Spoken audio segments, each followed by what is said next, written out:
So for our engagement here today, I'm going to MC our Open Media House, which is the very first from the National Fisheries and Aquaculture Authority. Considering that it's a media engagement, I would just call the various sector that we belong.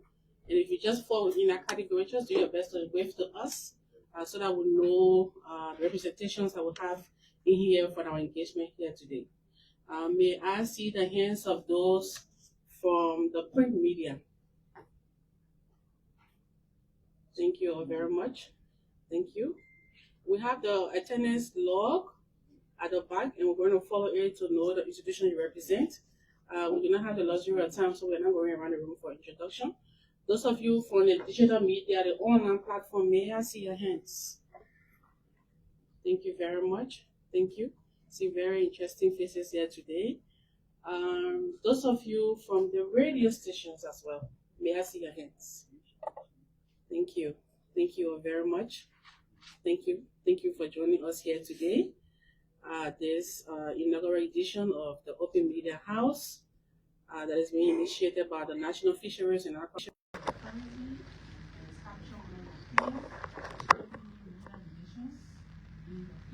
sector.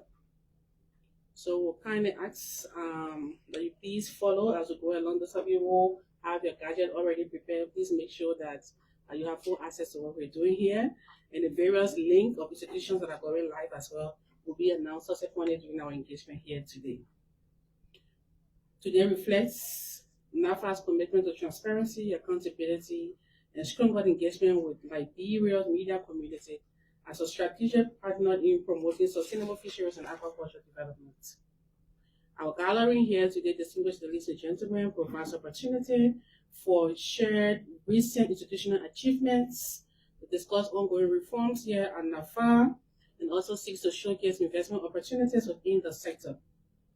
And we're also here today to officially launch this inaugural event of the Open Media House, where we'll have highlight as well on the newly approved communication strategy 5 years for the National Fisheries and Aquaculture Authority.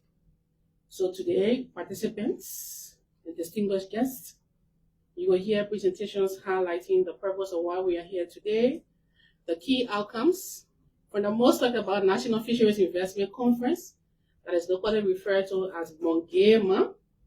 You will have an overview of NAFA's communication strategy, the current state of Liberia's fisheries, very, very rich resource that you have access to as you go to write your articles, and we'll also have the official launch of our engagement here today.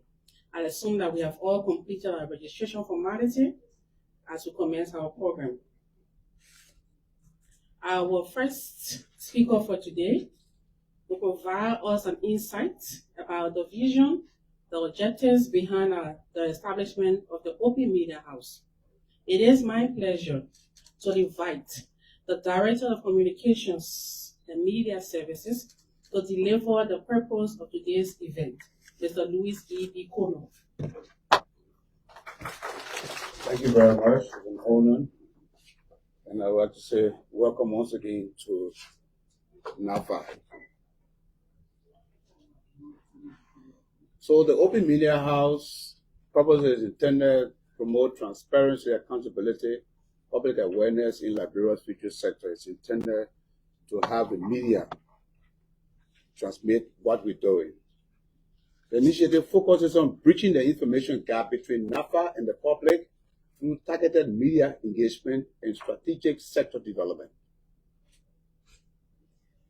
What do we expect? Measurable successes and impact. Improve public understanding of Liberia's fisheries sector, enhance quality and accuracy of fisheries-related reporting, stronger collaboration between the NAFA and the media. So both NAFA and the media are going to work together strongly to ensure that the public gets to know what's happening in NAFA. And that's the purpose of the Open Media House. This is where you're going to get all of the information. You're going to interact with those that are running the sector. NAFA Open Media House demonstrates commitment to transparency and accountability, encourages responsible journalism and stakeholder engagement. Now, any question the media will ever have concerning fisheries in Liberia, you will contact NAFA for the professional answers. So you don't need to contact non-fisheries persons, but contact those that are running the sector. We'll even take you to the stakeholders, those in the fishing community. You get to know our international partners. You interact with them. That's what the Open Media House is all about. Thank you. Thank you, Louis. Thank you very much. As an institution that adheres to the Freedom of Information Law, I just want to announce to you that we are proactive in our engagement to the public. That's why on our website, nafa.gov, the LR, you have access to all of our engagement here and all of the reports that we have here. So thank you very much, Louis Kono, for providing an invaluable insight into the vision of the Open Media House and NAFA's commitment to collaboration with the media. As we proceed to other components of our engagement here today, the National Fisheries Investment Conference was a significant milestone that was held here on March 30th to the 31st, 2026, and positioned Liberia's fisheries sector for increased investment and sustainable growth. To present major achievements and outcomes of the landmark Bongema, I invite Madam Margie H. Peters Magbola, Deputy Director General for Administration, National Fisheries and Aquaculture Authority. Please welcome her.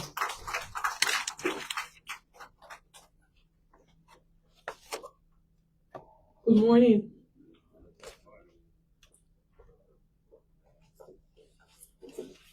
Honorable Chair Limik Ministry of Information, representatives of the World Bank and other development partners, UNTP, and all of our development partners present, representatives of the press or the media, representatives of Liberia Artisanal Fisheries Association, and all of our sector stakeholders.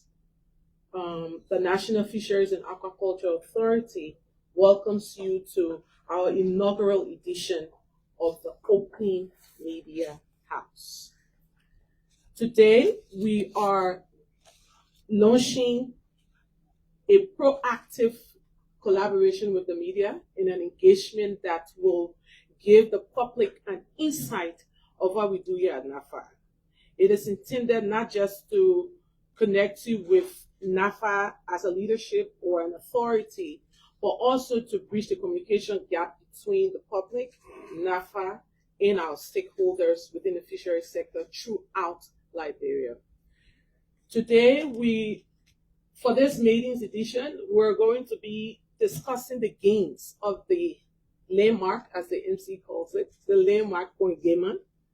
It was not just a successful conference. We didn't intend for it just to be an event. The objective of the conference was to put Liberia, or to showcase Liberia's blue economy potential, and to access resources to promote investment into the sector. So, unlocking Liberia's blue economy through sustainable fisheries development, post Bongema. Next slide, please. Why the Open Media House? So, the fisheries sector is one of Liberia's most strategic natural resources. And I think this is something that a lot of us do not know, and that's why we want to introduce this. It is vital to food security, to employment, to export, foreign exchange earnings, and economic diversification. So in Liberia, we know a lot about mining and other sectors, but we do not know the potential that the fisheries sector has. So, go back. Okay. So what we want to do is to increase the public's understanding of the sector achievements, of the reforms that are ongoing, and investment priorities that have remained limited. So this Open Media House is intended to bridge the gap and ensure that we have a new communication platform that provides regular updates on the fisheries sector in an effort to strengthen transparency, accountability, and promote informed public dialogue. Next slide. Now, a historic turning point. Bongema, as we know it, or the National Fisheries Investment Conference, it marked a defining moment in Liberia's fishery blue economy journey. What it did was, and as we go along, we'll see that it repositioned Liberia from a fisheries licensing destination to an attractive investment destination. That means we're currently, or we were surviving basically on license fees and other things, but we are, Bongema placed us in a place where we know that Liberia is not just licensing of Liberia fisheries sector is not just a licensing one, but also a key investment destination for foreign and national investment actors. So the conference brought together delegates from 22 countries across the world, international investors, people from academia, development partners, and financial institutions. Now we'll see what the benefits of those the participation was. Next slide. So one of the major things that we that came as a result of the Bongema was the 10-year National Fisheries Plan. What does the plan have in it, or what's the package? So we have government institutional strengthening. I'll just name a few. We have the fisheries value chain development. That is, we're moving from just regular fishery activities, catch fish, dry fish, sell. We're moving more towards value addition and investment. That's what this fisheries 10-year plan encompasses. Next slide, please. So our investment roadmap.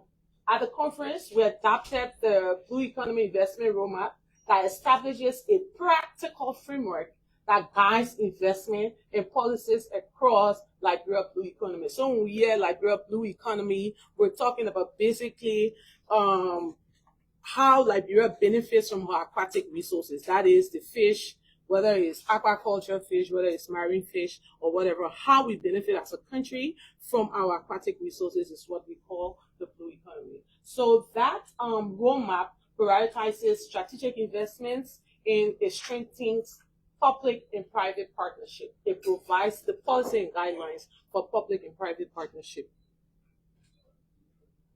The conference also helped us a lot with strong international recognition.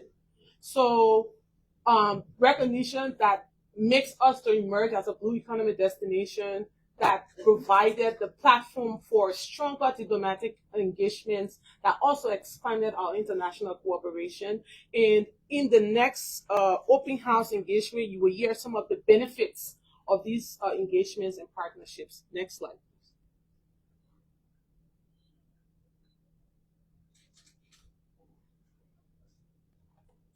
We signed two partnership agreements at the conference. So we had a Orange Money partnership agreement with Orange, Liberia, and that we see it repeating in our fish market arrangements, where we have customers purchase fish at the fish market day through the Orange Money, and then we have a 10% discount for customers. We also signed a partnership agreement with Electrons that's basically doing a feasibility study to revamp the Rabasco fishing cluster and infrastructure and planning investment. Increase investor confidence in bankable projects. Now, for a company or a person to invest in your country, they have to understand how long the investment will last, how the return on investment will be. So what this conference did was to showcase what we have, to showcase the ability of the fisheries sector for investors to have return on their investment as well. Out of that, also we put into categories areas of investment. So the industrial fishing port, as we speak now, we're concluding the design of the port. It's going to be at the pier. We want to do an industrial fishing port for Liberia, which has a lot of returns. We're also moving into commercial aquaculture. What this means is we're industrializing the aquaculture sector. I'll give you a practical example. Currently, NAFA is constructing the clay hatchery. At the clay hatchery, we will produce fingerlings, we will produce feeds, which is a problem for aquaculture farmers. So that in that way, local aquaculture farmers will have access to feeds and fingerlings, which they have to import every now and then. So that makes their investment into aquaculture less expensive and the profit margin a little bit higher. Also, for that, we're doing what we call an off-taker farming cynically. Right now, we're doing the ESIA, that is the feasibility environment study for it, in Seneca, Nima County. That farm will produce, it's basically going to be industrialized. It will produce fish to be sold on the local market and across countries in our regions. Now, that off-taker farm, both the off-taker farm and the clay hatchery, is going to be a private partnership. Once we're done with those structures, we're going to seek partnership with private companies to run it. So that's why we talk about investment. So it's not, it's not just going to be run by NAFA.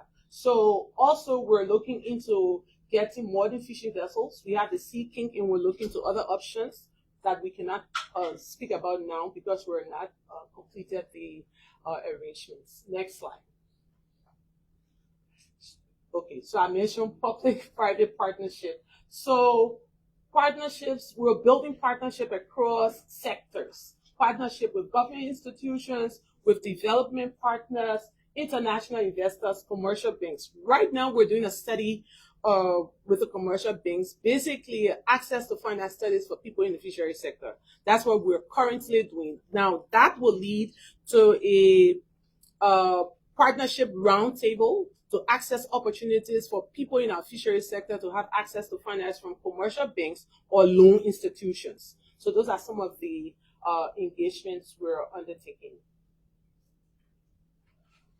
Increased visibility of Liberia's blue economy. So now we're getting more national attention, which is good for investment. We're also getting international attention, increased investor interest. Like I said earlier, some of those arrangements cannot be spoken about now until we're concluded. And then it provides also new business opportunities, even for our local fisher folks. So at the conference, we showcase local innovation. We had crew keynotes on display, Fanti keynote. We had our aquaculture species on display, and we have already investment ready. Investment ready enterprise basically will mean we have businesses that are already operating and they need more funding or they need partnership. So we have some of our partners here with us. Now we have partnership ongoing, but we have more commitment towards the development of the sector. We have our partners here. We have the off-takers farm is being done by OPEC. We have the World Bank that's already done a lot and currently doing the National Fishery Complex. So we have commitments and partnership from most of our partners already. Regional leadership and investment-driven transformation. So we cannot operate a sector in isolation. So we coordinate or collaborate with other fishery bodies within the region.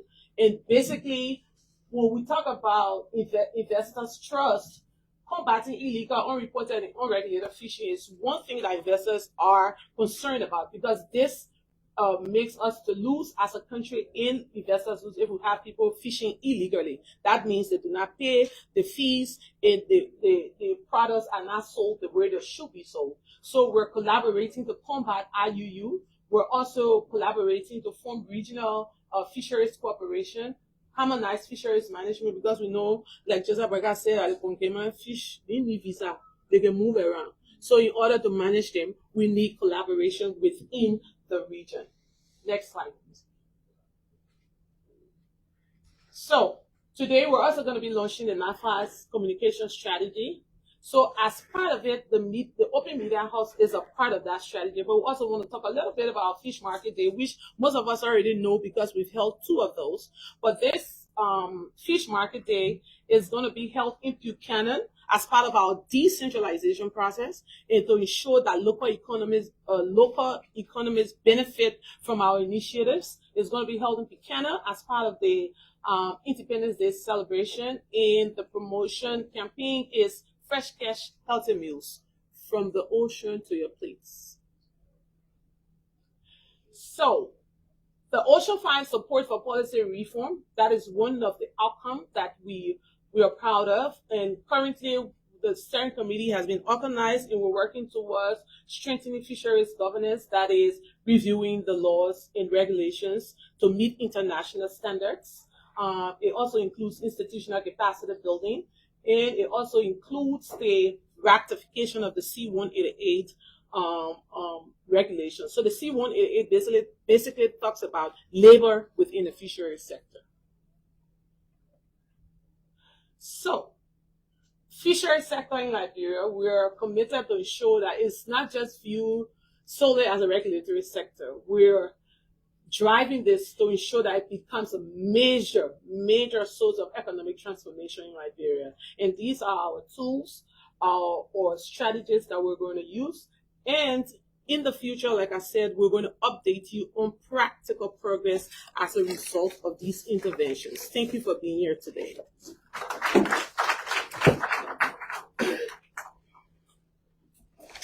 Thank you very much, Madam Director General for Administration. Please, can you clap for her for? Thank you very much. Thank you. As you all know, we are in a digital world, and as it continues to evolve, there are a lot of changes that happen along the way. Our engagement here is to be officially launched. And what that means is that the stage will now be set to be able to inform the rest of the other activities that we have on hand. So, distinguished ladies and gentlemen, the moment we've all been waiting for has arrived. The establishment of NAFA's Open Media House symbolizes a renewed commitment to openness, to transparency, as the rest of the speakers have been mentioning about. So, to officially launch the National Fisheries and Aquaculture Authority Open Media House, it is my distinct honor to invite the Honorable Minister of Information, Honorable Jeremy Mpia, to perform the official launch. Kindly clap for him as he comes forward.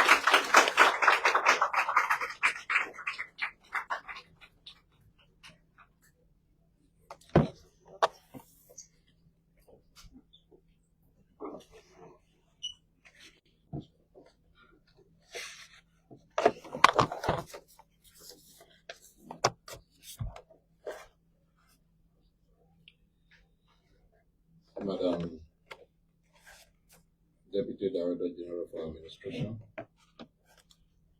media colleagues, distinguished ladies and gentlemen. I thought Saros would have been here, so I'm a little bit disappointed that I didn't see him. Not for any official reason, but Saros is one of those who seriously tormented me yesterday. You know, he's a pro-Ronaldo person and an anti-Messi person. So by the time we were 2-0 down and over 80 minutes, of course, it's supposed to be over. But Saros, as a Christian, forgot one thing. If you read the book of Exodus, it explains how God himself rescued the children of Israel from Egypt. They crossed into the Red Sea, they got into a place where some challenges came. And they were all disappointed and started to complain. And they were reminded by God himself to be still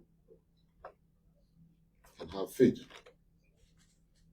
For the Egyptians, they saw at that time, tomorrow, they will see them no more. Sarah didn't know that with all their 2 goals, they would have to see them. So I'm deeply honored to have been invited by NAFA as the Minister of Information to officially launch the inaugural in all that he spearheads and directs.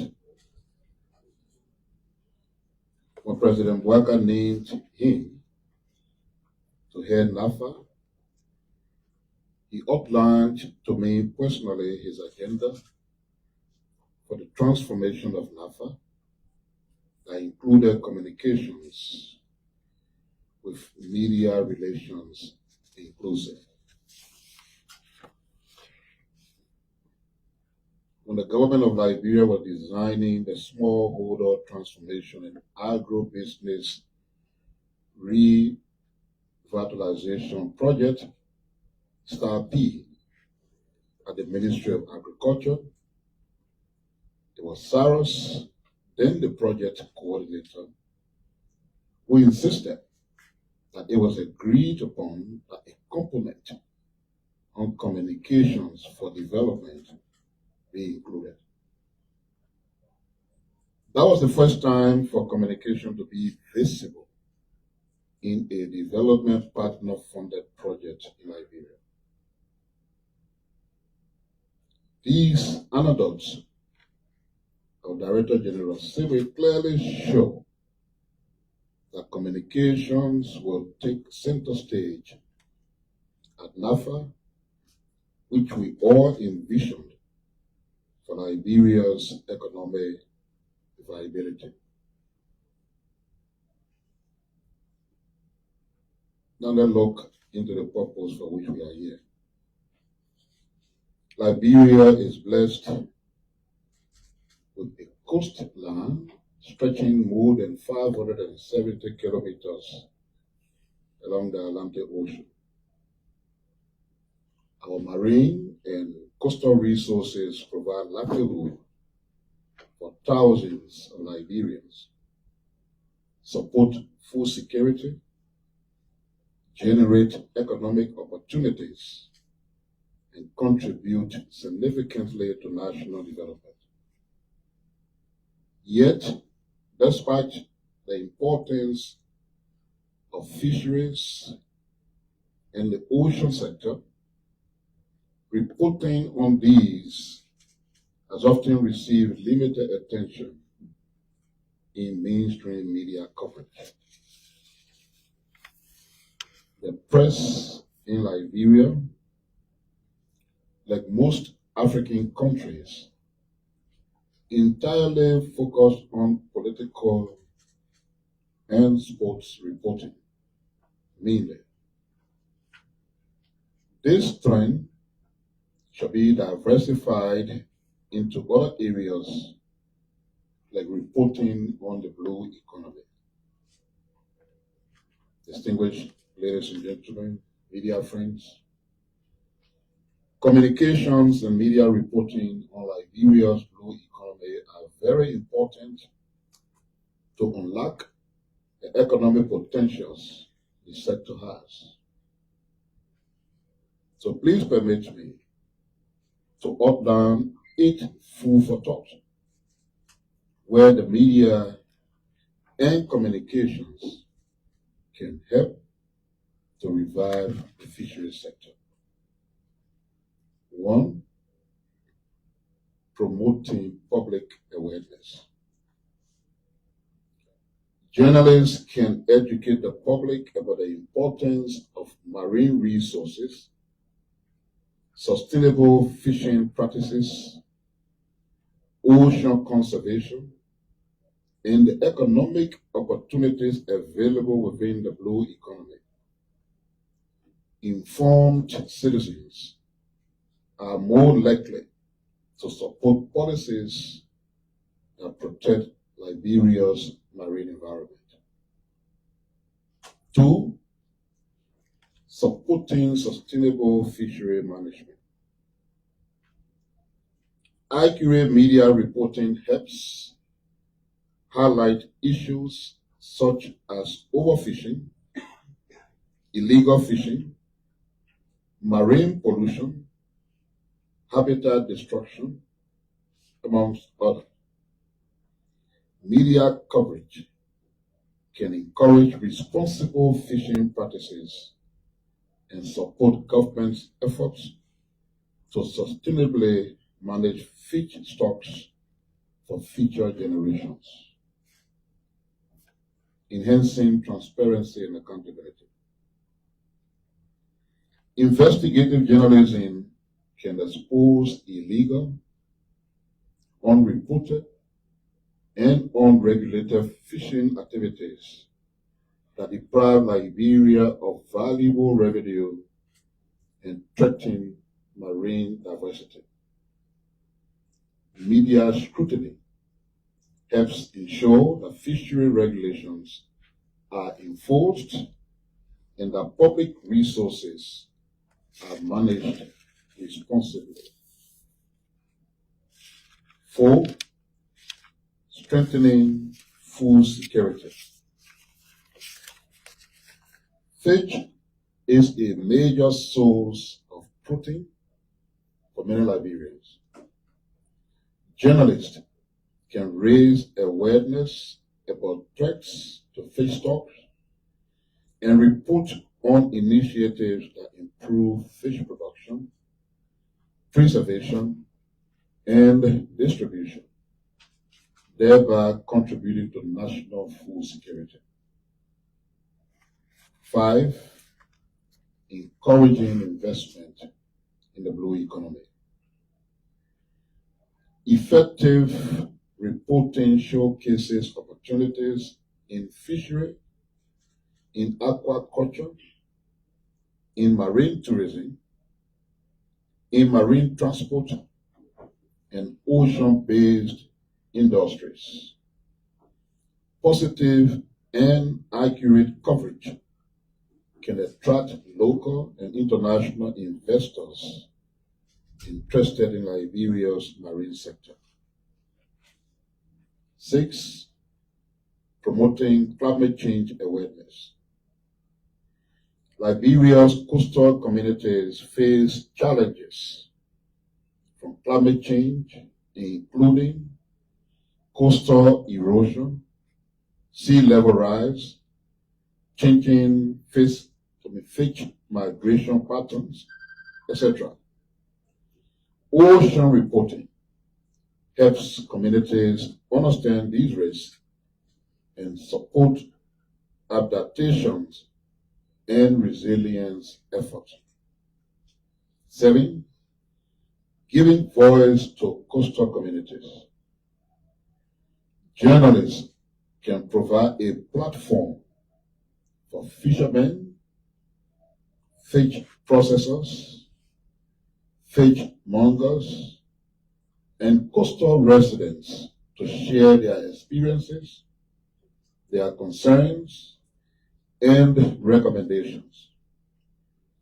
This will ensure that policy making reflects the realities of those most affected by marine and fisheries issues.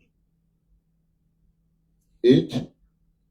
Supporting national development goals. A strong media on fisheries and ocean affairs contributes to Liberia's broader development agenda by promoting economic diversification, job creation, environmental sustainability, and poverty reduction. Distinguished ladies and gentlemen, the 8 points I just named should be starting points of the collaboration between NAFA and the media with the Ministry of Information and the Press Unit of Liberia playing coordination roles. Finally, I'd like to officially declare this Open Media House launched as a forum for effective communication, messaging, coordination, collaboration for a vibrant and sustainable fisheries sector. Thank you for your attention.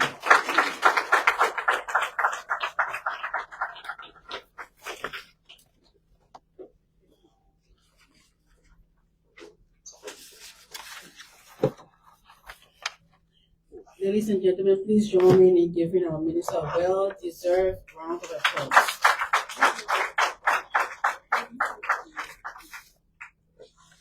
Well, congratulations to NAFA and the rest of the teammates on the successful launch of the inaugural Open Media House.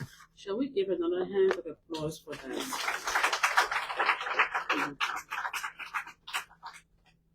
Thank you very much.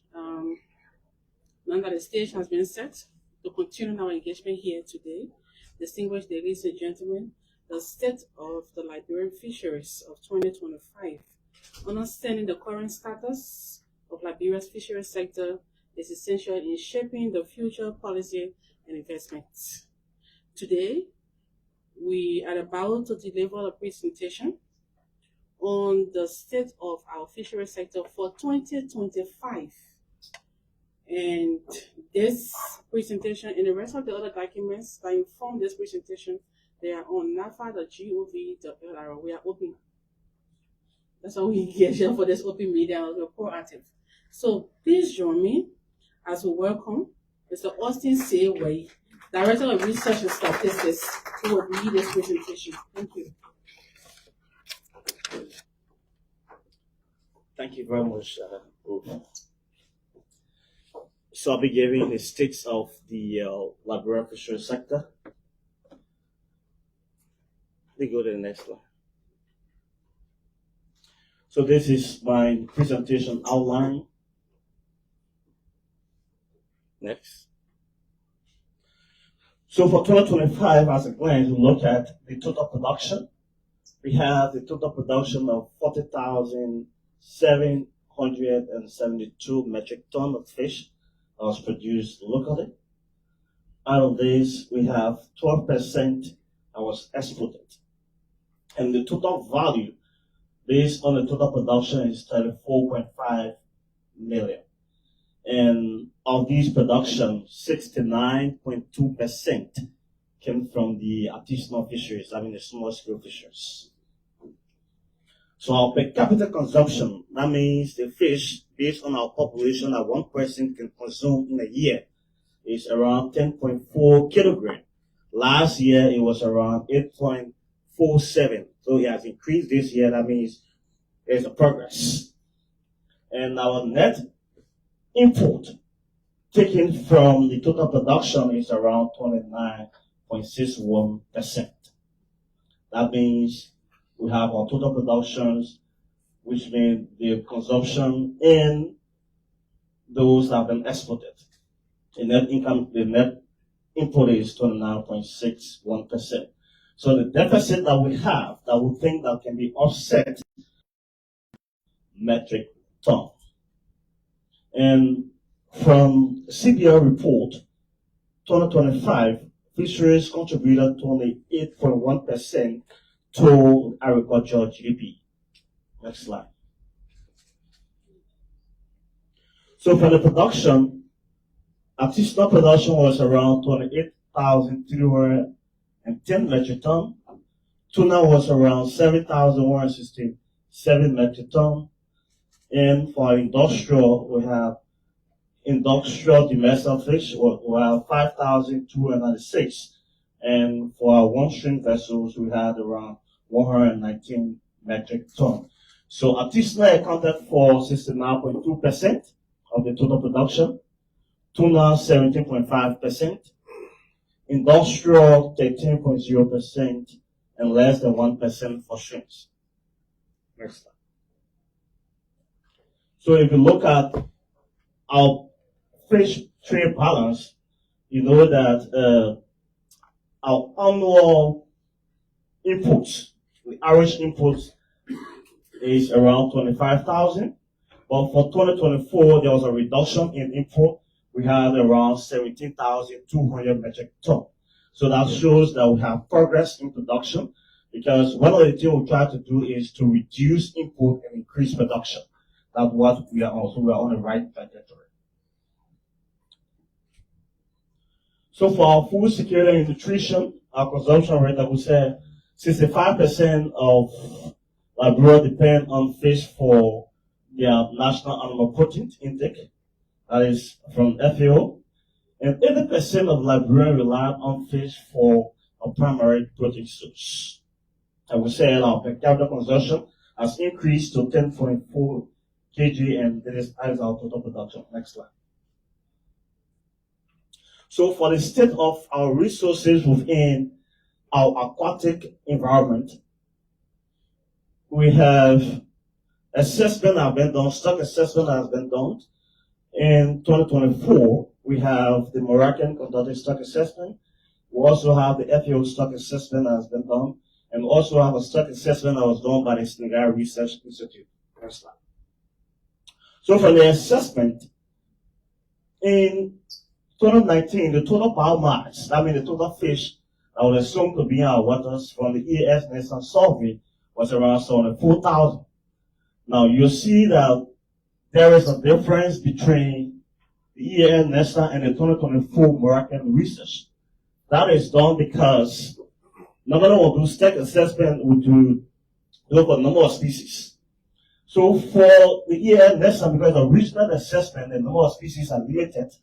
And for the Moroccan, because it was a national assessment, we have more species assessed. So that's why you see the biomass is high. So the biomass is just occurrence of abundance. So you just don't know what we have. So it's not totally happening in our water, but it's just telling you, at least for these species, just what we have in our waters.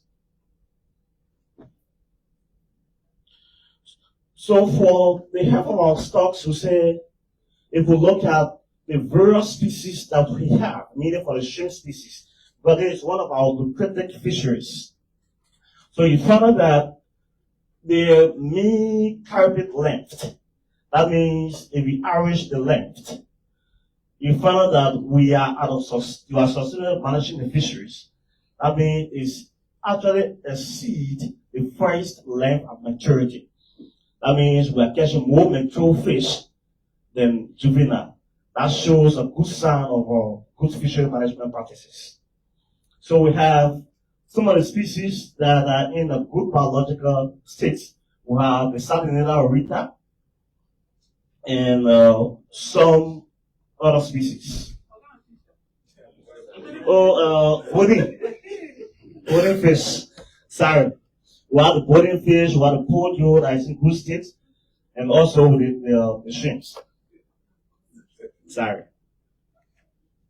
So we look at, because if you have the fish, producing the fish and even importing the fish, it has to be fit for human consumption. So one of the things we look at is, besides just looking at what we produce, we look at what we bring into our country. Is it fit for human consumption? So have the whole quality assurance and poaching compliance unit that deals with that. So we conducted our assessment and found out that most of our coastal regions don't have daily temperature log. So it's something that we've been encouraging them. We are training them. We are training with them this few days to see how we can have that daily temperature log for all of the coastal regions.